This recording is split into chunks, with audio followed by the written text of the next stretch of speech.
O que vocês acham desta formação aqui para o Palmeiras? Será que é uma coisa que funcionaria com as peças que nós temos no elenco? Será que é uma boa solução?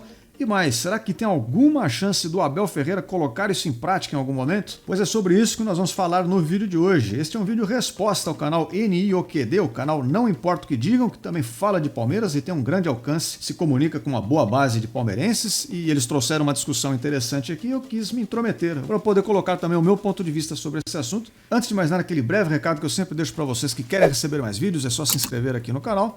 E se você gostar do conteúdo, deixe o seu like que você me ajuda bastante. Agora vamos falar do nosso tema proposto, dando um pouco de contexto para vocês. Então, numa transmissão recente, o pessoal lá do NIOQD, inclusive eu vou deixar o link dessa transmissão aqui na descrição para quem quiser assistir, eles trouxeram essa proposta para o Palmeiras de jogar num 4-4-2 ali com o famoso diamante no meio campo, um losango, com um objetivo muito simples, que é de melhorar a qualidade técnica do Palmeiras dentro de campo. Eles deram até o nome para essa formação do sistema anti-bagre. Para quem gosta de entrar nessas brincadeiras, a explicação é simples, né? Porque com essa formação, se vocês olharem ali, a escalação, você estaria te retirando de campo aqueles jogadores que são menos privilegiados tecnicamente, digamos assim, e ao mesmo tempo coloca para jogarem todos juntos ali os jogadores do Palmeiras que têm o melhor trato com a bola, né? Aquele trato mais refinado com a pelota, e portanto isso ajudaria talvez o Palmeiras a ter um jogo mais técnico, mais vistoso, quem sabe também. E eu vou trazer o meu ponto de vista sobre isso, primeiro dizendo que do ponto de vista pessoal eu gosto dessa formação, uma formação que foi muito comum nos anos 90, no começo dos anos 2000, ela tem, como todas as formações, os seus vícios e suas virtudes, então os seus pontos fracos, seus pontos fortes, mas eu vou tentar manter isso bem simples. Eu vou ter que entrar em alguns critérios aqui para a gente poder levar uma conversa mais rica em conteúdo, mas eu vou simplificar ao máximo porque eu já percebi que na internet a gente ficar falando de tática não gera muito interesse das pessoas. Se você falar sobre o jogador que pegou a mulher de não sei quem, o jogador que foi visto na balada, ou ficar inventando contratações que nunca aconteceram e nunca vão acontecer, aí você tem uma audiência legal, maior, né? Porque o pessoal se interessa por isso. Mas como tática não é a praia da galera, então eu vou tentar manter isso o mais simples possível. Então é o seguinte, pessoal, por mais que seja do meu agrado e por mais que eu concorde com o pensamento que há por trás disso, que é trazer mais qualidade técnica para o meio-campo, principalmente do Palmeiras, eu posso antecipar para vocês, se eu tivesse que explicar em só uma frase o que eu acho disso, eu colocaria da seguinte forma: essa formação vai totalmente contra aquilo que o Abel Ferreira entende de futebol. Pois é, não quer dizer que ele esteja certo nem que ele esteja errado, porque o futebol não tem uma forma só de jogar, mas as pessoas têm visões diferentes sobre como praticar o esporte, têm as suas convicções que partem de princípios, e os princípios que regem esse tipo de jogo são totalmente opostos aos que o Abel Ferreira tem empregado até aqui. Claro, eu não sou o próprio Abel Ferreira para dizer exatamente o que ele pensa, mas a gente percebe algumas coisas conforme ele treina o time do Palmeiras, coloca as escalações para jogar, conforme aquilo que ele fala nas entrevistas e, inclusive, ele já escreveu um livro falando sobre o que ele pensa de futebol, o livro Cabeça Fria, Coração Quente. Para quem quiser saber mais e ir atrás, é só ver o link aí da descrição. Pois bem, eu vou colocar aqui uma espécie de uma tabelinha para a gente comparar então. O que essa formação do 4-4-2 losango oferece em termos da disposição dos jogadores de campo? O que ela favorece? Que tipo de jogo? Espera-se que um time que esteja armado taticamente assim tenha uma concentração maior de jogo pelo centro do campo, o que é uma coisa que o Abel Ferreira não gosta muito a princípio. Ele prefere jogar pelas alas. A gente viu isso até numa entrevista pós-jogo que ele deu aí, não faz muito tempo, mas foi no ano passado, que perguntaram para ele: ô Abel, seu time fica só abrindo bola pelas pontas e cruzando para a área, por que você fica repetindo isso tanto? E ele respondeu até meio mal-humorado ali na época: já visto quantos golos saem no futebol brasileiro desta forma? Sabe quantos golos são feitos assim? Queres discutir com os números? Queres brigar com os números? Pois bem, eu não quero brigar com os números, só que o Abel Ferreira gosta dessa troca. Ele prefere criar situações que incomodem a defesa adversária, porque cada vez que você cruza, basta a zaga adversária falhar uma vez e sobra a bola para um atacante seu pôr para dentro do gol, né? Ele tem razão nesse sentido. Então, ele acha que isso é mais eficiente, portanto, ele joga mais pelos lados. E essa formação privilegia o contrário, um jogo pelo centro e um jogo mais de manutenção da posse de bola. Você sempre tem opções de passe, você sempre tem jogadores entre linhas, formando triângulos pelo centro do campo que te permite ficar rodando a bola, tocando e tentando cozinhar o adversário, embora você não necessariamente precise jogar assim, mas essa é a segunda característica, né?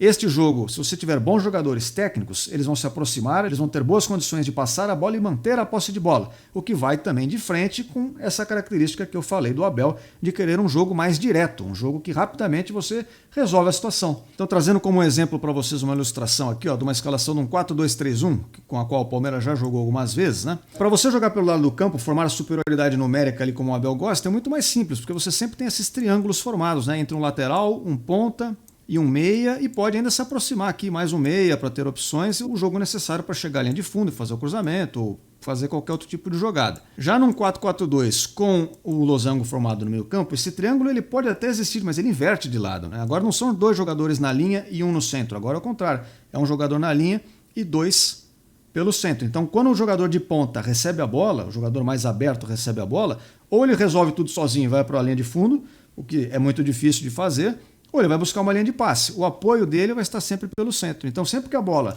vai para as laterais de campo, rapidamente ela retorna para a região central, porque é onde estão os jogadores se aproximando. Se o Palmeiras quiser formar os triângulos nos lados de campo, ele teria que movimentar o atacante, né? Que é outra característica dessa formação.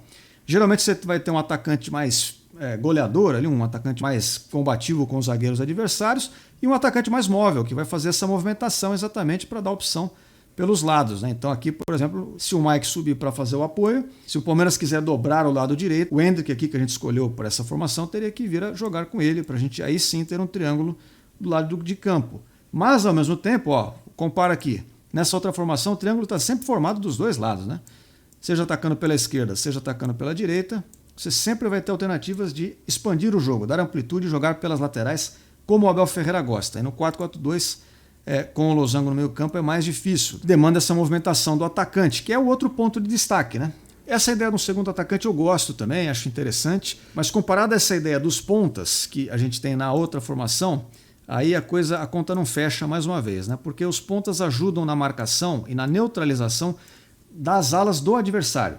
Se o Abel Ferreira acha que é tão importante atacar pelas alas e entende que a maioria dos gols saem assim, por que ele deixaria as alas livres para o adversário atacar? Seria ingênuo da parte dele não tentar se defender daquilo que ele entende ser a principal forma de atacar. Então, quando você tem pontas, eles rapidamente recompõem nessas linhas aqui para ajudarem os laterais e não permitirem o adversário ter a superioridade numérica que ele próprio gosta de fazer lá do outro lado. E é por isso até que o Abel Ferreira faz tanta substituição dos pontas nas suas partidas. Se vocês notarem, ele sempre que o jogador demonstra cansaço, ele já tira, porque ele precisa sempre dos pontas descansados, ou os pontas frescos, como ele gostaria de dizer. Exatamente para eles fazerem essa movimentação intensa ali de sempre participar do ataque, mas recompor, participar do ataque e recompor. A formação do 4-4-2 até permite você fazer movimentações de jogadores que te deem esse tipo de proteção. Não é impossível fazer isso. Você transforma o losango numa linha enquanto você se defende. Tem formas de jogar assim, mas é uma coisa que demanda mais movimentação, mais treino. E se você não fizer bem feito, você pode se complicar. Esse tempo de tomada de decisão, de recomposição, pode ser o tempo que o adversário precisa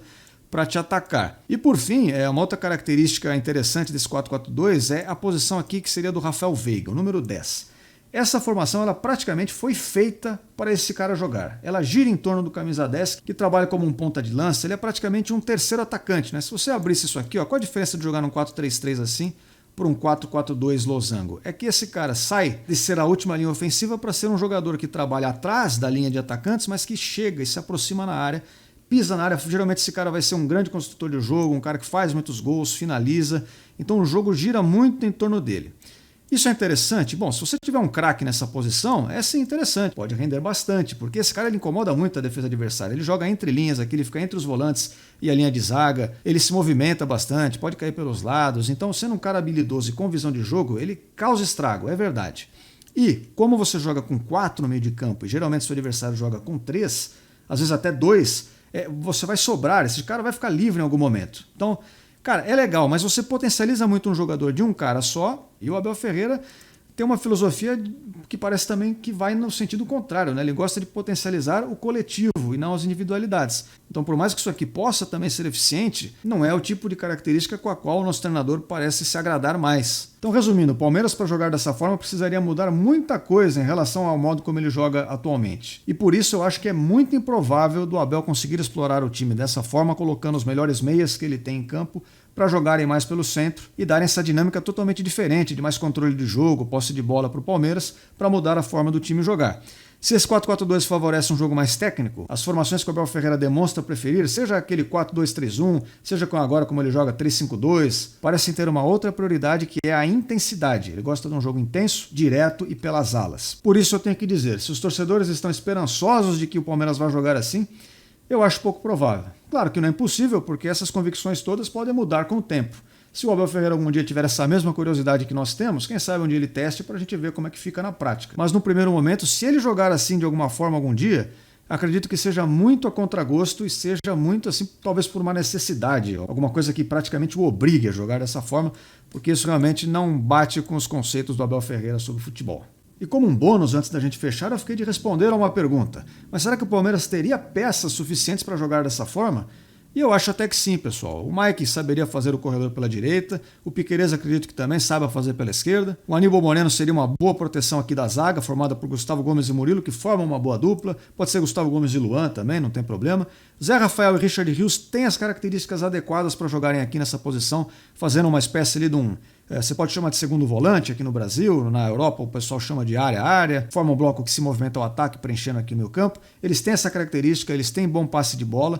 O Rafael Veiga tem as boas características desse 10 ponta de lança, aquele cara que muitas vezes vai aparecer como uma espécie de terceiro atacante, ele vai fazer a ultrapassagem e criar a superioridade numérica na última linha, já que os zagueiros estão ocupados aqui com os dois atacantes. E por fim, o Flaco Lopes seria um atacante de referência, o Endrick, ou seja lá quem for que joga aqui, o Dudu, quando volta de lesão, ou qualquer outro que seja, ele poderia fazer um atacante mais móvel, que abra pelas pontas. Eu acho que o Palmeiras tem as peças para jogar assim. O problema passa um pouco a ser o banco de reservas, né? Então, de repente, quando o Palmeiras não tiver o Flaco Lopes, essa dupla de ataque já não funciona muito bem, porque só tem ele com essas características aqui no elenco. Aí, se o Rafael Veiga não pode jogar por algum motivo, está suspenso, qual é o meia que a gente põe para fazer essa ideia? Já não fica a mesma coisa. Então, apesar do time titular, eu acho que conseguir se adaptar a isso, a gente precisaria de algumas alternativas ou criar um outro modo de jogar que seja uma variação desse, né? E o mais simples aqui talvez seria quando o Palmeiras não tivesse meia ou um atacante ali como ele esperava ter, seria transformar isso num 4-3-3, né? Abrir um meia aqui por uma ponta, um atacante pela outra e ter um jogador de referência. Aí pode ser até o Rony, como eu já vinha jogando.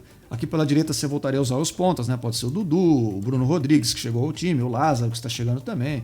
Enfim, né? Seria uma variação simples de fazer que você não muda muito a estrutura do time. Se quiser voltar para o losango, é só trazer um jogador por meio e transformar isso em dois atacantes de novo. Então eu acho que dá, mas não acho que vai acontecer. Pessoal, só para constar aqui, é importante deixar claro que não temos encrenca nenhuma, né? Porque eu sei que o pessoal às vezes não entende bem o que a gente coloca, mas foi proposta uma discussão ali no canal e eu resolvi trazer o meu ponto de vista sobre isso, mas eu definitivamente não estou aqui discutindo com ninguém. Até porque o assunto tratado é um assunto que não tem certo e errado. Existem várias formas de jogar futebol. O que eu quis deixar claro no vídeo de hoje é que apesar de eu gostar dessa formação, ela tem características que não se encaixam em praticamente nada com o que o Abel Ferreira pensa de futebol. E o vídeo, portanto, se limita a isso. Então, pessoal, eu queria agradecer a todos vocês que acompanharam até aqui. Não se esqueça de se inscrever no canal para receber mais vídeos. Deixe seu like. Vejo todos vocês aqui em breve. Fui!